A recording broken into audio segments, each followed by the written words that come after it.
Hello students, अभी previous lectures में हमने फिजिकल क्वांटिटीज, उसके क्लासिफिकेशन, उसके टाइप्स को देखा और उन तीनों डेफिनेशन को क्लियर हमने किया और साथ में ये भी देखा कि हमें मेजरमेंट करना है। तो मेजरमेंट करने के लिए कोई ना कोई चीज़ बहुत ज़रूरी होती है, वो होती है यूनिट। सो अब हम के लिए यूनिट को स्टार्ट करेंगे। तब तक के लिए आप देखिए intro.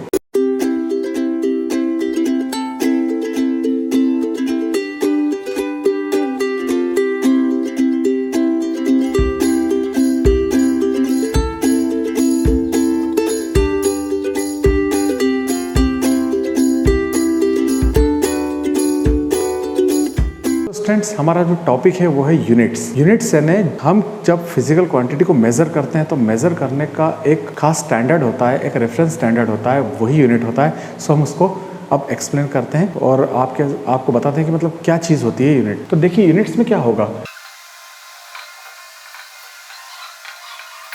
The reference standard for given physical quantities, the reference standard for measurement of given physical quantities, वो रेफरेंस स्टैंडर्ड जो दिया जाता है किसी फिजिकल क्वांटिटीज को मेजर करने के लिए, उसी को हम यूनिट कहते हैं। So the reference standard for measurement of given physical quantities is known as unit. Example के लिए हम बात देखें कि जैसे लेंथ है, तो लेंथ के लिए एक स्टैंडर्ड यूनिट बनी है मीटर। तो ये एक स्टैंडर्ड रेफरेंस है। हम लेंथ को जब भी मेज़र करेंगे उसको मीटर में करेंगे। इसके अलावा छोटी यूनिट्स भी होती हैं, जैसे इंच है, सेंटीमीटर है, बड़ी भी होती है, किलोमीटर है, और भी दूसरी होती है, लाइट ईयर्स तक बड़ी यूनिट्स होती हैं। तो डिस्टेंस के लिए बहुत लंबी यूनिट्स होती हैं, लेकिन एक स्टैंडर्ड यूनिट मीटर है, तो हमारे पास एक स्टैंडर्ड रेफरेंस है। तो हम सिंपल से बात में ऐसा जान लें कि कोई भी फिजिकल क्वांटिटी को मेज़र करना हो तो एक हमें कम से कम एक स्टैंडर्ड लेना होगा।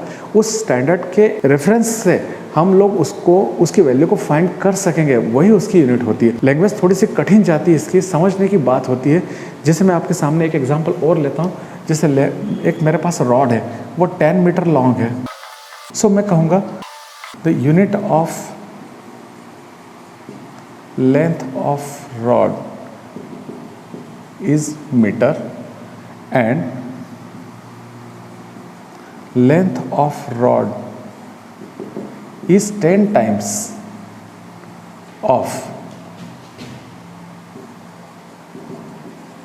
unit of length।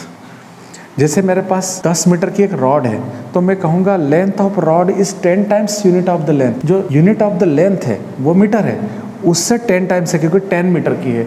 यदि 13 मीटर्स की होती तो मैं कहता length of rod is 13 times of unit of length. एक स्टैंडर्ड मेरे को मिल गया है जो मीटर है। अब हमारे पास जो है वो कितने टाइम्स है वो हम यहाँ कैलकुलेट करके लिख सकते हैं। सपोज कोई व्यक्ति एक व्हीट बैग खरीद के लाया, 40 kg मास है उसका।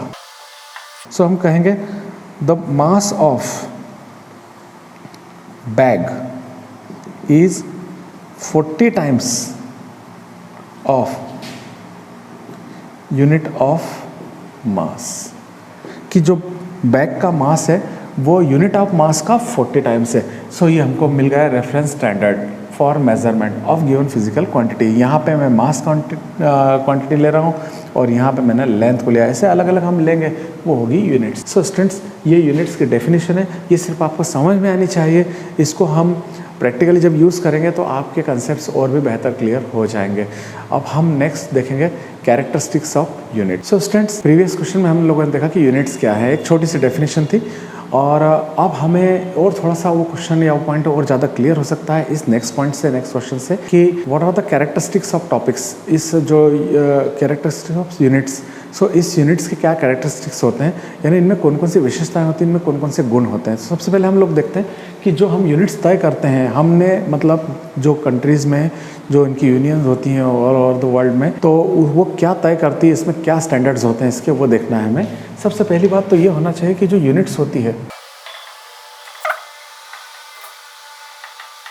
Unit should be acceptable to all. Units को सभी ने एक्सेप्ट करनी चाहिए। जो यूनिट बनी है स्टैंडर्ड, वो ऑल ओवर द वर्ल्ड में सभी लोग एक्सेप्ट करेंगे। तो जो हमारा फेयर होगा, उनसे ट्रेड होगा, उसके साथ जो होगा हम लोग आपस में आदान प्रदान कर सकेंगे चीज़ों और वस्तुओं का, क्योंकि हमने यूनिट सबकी सेम रखी है। तो सेम क्वांटिटी जो है हम मेज़र कर रहे हैं, वही क्वांटिटी यदि वही मेज़र कर रहे हैं, वही लिमिट्स और वही यूनिट्स यूज़ कर रहे हैं, तो ये ज़्यादा अच्छा रहेगा। इसलिए पूरे वर्ल्ड में हर कंट्री के द्वारा यूनिट को एक्सेप्ट किया जाना चाहिए। सेकंड वन जो होना चाहिए, जो unit should be in small size. Unit बहुत बड़ी ना हो कि पढ़ने में, लिखने में या समझने में ही तकलीफ होने लगे, वो बहुत छोटी होनी चाहिए। जैसे मैंने आपको कहा कि लेंथ के लिए मीटर, ये मीटर बहुत बड़ा वर्ड नहीं है और शॉर्ट में उसको कैपिटल एम लिख दिया जाता है, तो वो कोई एक बहुत बड़ी चीज़ नहीं कि याद ना रह सके, या कोई सी ऐसी टिपिकल चीज़ नहीं कि वर्ड हमें समझ में ना आए। मास को हम देखें तो केजी में होता है, किलोग्राम होता है, तो वेरी सिंपल थिंग जो हमारे सराउंडिंग में होती हैं तो वो हम इजीली याद भी रख लेते हैं। तो ये उसी प्रकार से स्मॉल साइज में होना चाहिए। तीसरी बात, unit should not be change with respect. Unit ने कभी भी टाइम और प्लेस चेंज होने पे चेंज नहीं होना चाहिए। चाहे प्लेस चेंज आए, जैसे सबने एक्सेप्ट किया है तो हर जगह हम जाएंगे तो वही यूनिट होगी। जैसे हम कपड़े को मीटर में जो है मेज़र करते हैं, तो ऑल ओवर द वर्ल्ड कहीं भी कंट्री में जाएंगे तो वहाँ कपड़े को हम परचेस करना चाहें, सेल करना चाहें, तो वो मीटर में ही काउंट होगा। तो वो क्या होती है, टाइम और प्लेस के साथ साथ चेंज नहीं होनी चाहिए, उसकी कैरेक्टरिस्टिक्स होती है। चौथी बात है, it should not be affected by pressure and temperature.